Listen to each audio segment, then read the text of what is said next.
Salut. Ça vous dérange pas que je sois passé par ce... Les grands méchants rivalisent avec les héros avec des plans magistraux qui leur permettront d'acquérir pouvoir, richesse et contrôle. Mais les motivations de certains méchants sont absolument ridicules. Voici les plans les plus ridicules dans les films, et c'est juste après ça.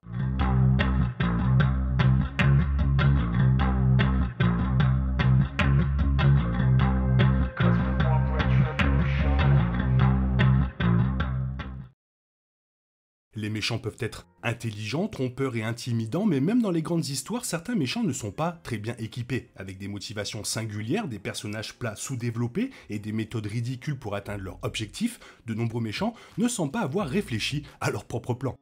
Même certains des plus grands méchants de franchises populaires comme Star Wars, Harry Potter et Matrix peuvent avoir des idées erronées sur la manière d'atteindre leur objectif. Alternativement, d'autres méchants semblent créer les mêmes obstacles qui finissent par les empêcher d'atteindre leur propre objectif. En fin de compte, si certains méchants notoires avaient consacré un peu plus de temps à donner un sens à leur plan, ils auraient pu présenter un défi aux héros qui les ont vaincus.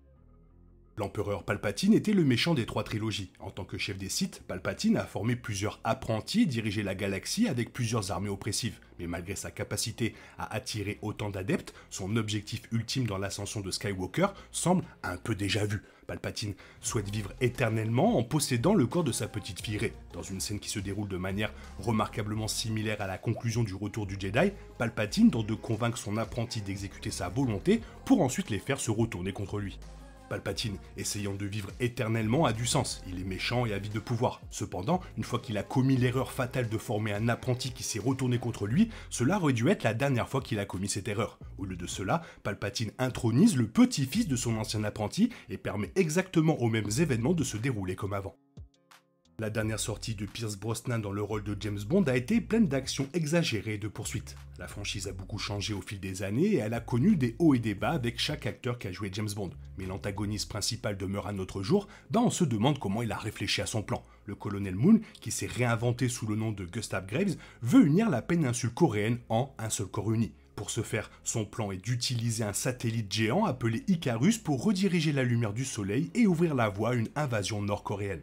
La destruction massive, l'attaque flagrante contre la Corée du Sud et l'utilisation de rayons solaires d'une puissance incommensurable rendent ce plan incroyablement compliqué, et le résultat ne sera de toute façon jamais exactement celui escompté. Cela détruirait la Corée du Sud et appellerait une réponse de la part des alliés sud-coréens, sans oublier que cela pourrait déclencher une guerre nucléaire mondiale dans la mesure où la première frappe serait infligée avec la puissance littérale du soleil. Le plan de Graves est ridicule dans son concept et sa pratique, et le fait qu'il ait pu aller aussi loin et aussi ridicule que le reste de l'histoire demeure à notre jour. Harry se bat contre le sorcier maléfique tout au long de son histoire, repoussant les plans diaboliques visant à envahir l'école, à retrouver un corps, à renverser le monde sorcier et à devenir immortel. Cependant, Voldemort s'est vraiment compliqué les choses dans Harry Potter et la Coupe de Feu. Voldemort doit voler quelques gouttes de sang d'Harry pour récupérer son corps. Cela semble assez simple, mais son plan pour obtenir le sang est extrêmement élaboré et dure la majeure partie de l'année scolaire, pour finalement obtenir le résultat dont il a besoin, tout en faisant d'Harry un meilleur sorcier que jamais. Barty Croughton Jr. prépare une énorme quantité de potions polynectar et prend l'identité de Folleuil pour infiltrer Poudlard et rejoindre Harry. Avec un accès facile au pensionnat où ils occupent tous les deux un espace de vie partagé, Croughton décide d'amener Harry là où il le veut en soumettant son nom pour le tournoi des 3 sorciers et en le guidant pour qu'il remporte le tout. Tout ce travail est dû au fait qu'il a enchanté le prix final en tant que porte-loin pour amener Harry devant Voldemort et obtenir son sang. Puisque tout pouvait être un porte-loin, quel était l'intérêt d'aider Harry à devenir un sorcier beaucoup plus puissant et capable? Mr. Freeze et Poison Ivy unissent leurs forces pour vaincre Batman et mettre en œuvre leur plan diabolique dans Batman et Robin. Mais les deux ont des plans très différents, tous deux tout aussi ridicules. Mr. Freeze est bouleversé après la mort de sa femme et décide de geler le monde entier pour se venger.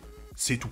Tout le plan est simplement d'anéantir toute vie sur Terre parce qu'il est triste. Ivy, quant à elle, veut céder la Terre aux plantes mutantes sur lesquelles elle règne.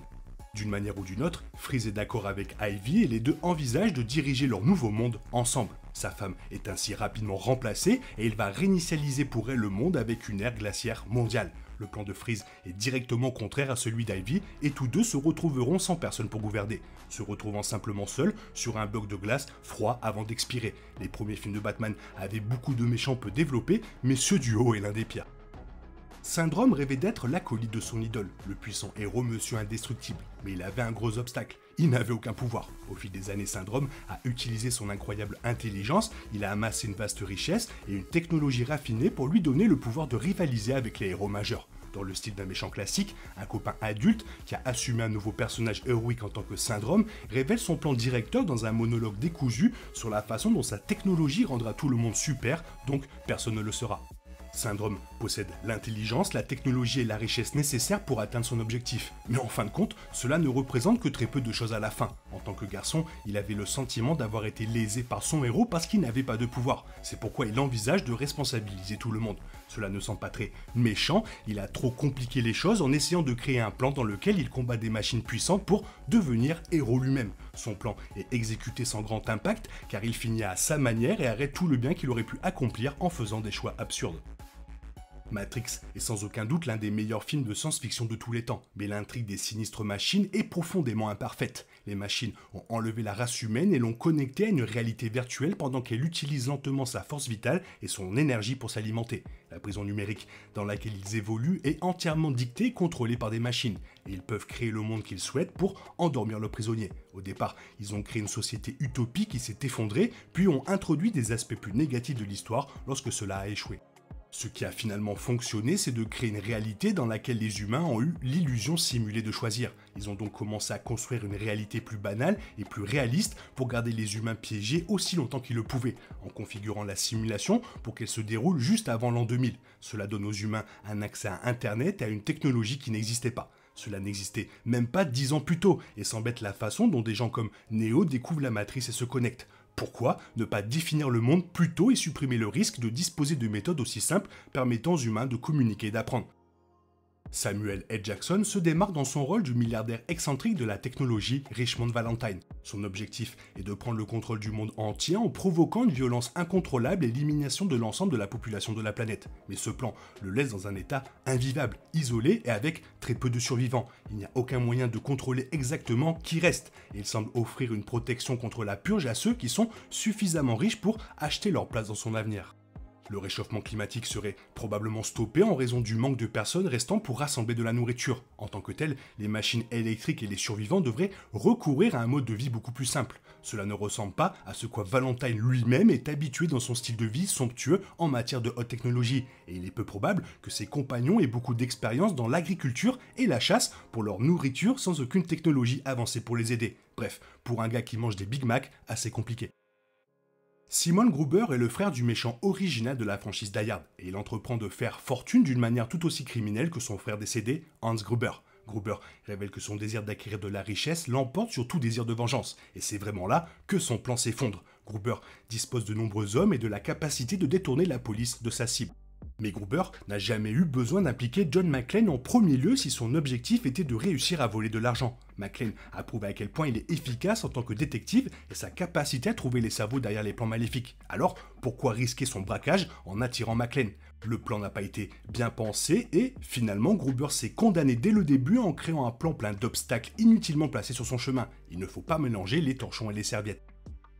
La suite des récits modernes de Godzilla a vu les films beaucoup plus axés sur les efforts visant à sauver la planète en luttant contre les pratiques dommageables pour l'environnement. Une victime qui se révèle alors être une méchante à double croisement est Emma Russell, une biologiste qui veut rendre la Terre au monstre parce que les humains la détruisent. Elle aide Alan Jonah, un éco-terroriste, à réaliser ses plans dans l'espoir d'atteindre son objectif. Cependant, lorsqu'elle voit la réalité de monstres détruisant des villes humaines et tuant des gens, elle fait rapidement machine arrière.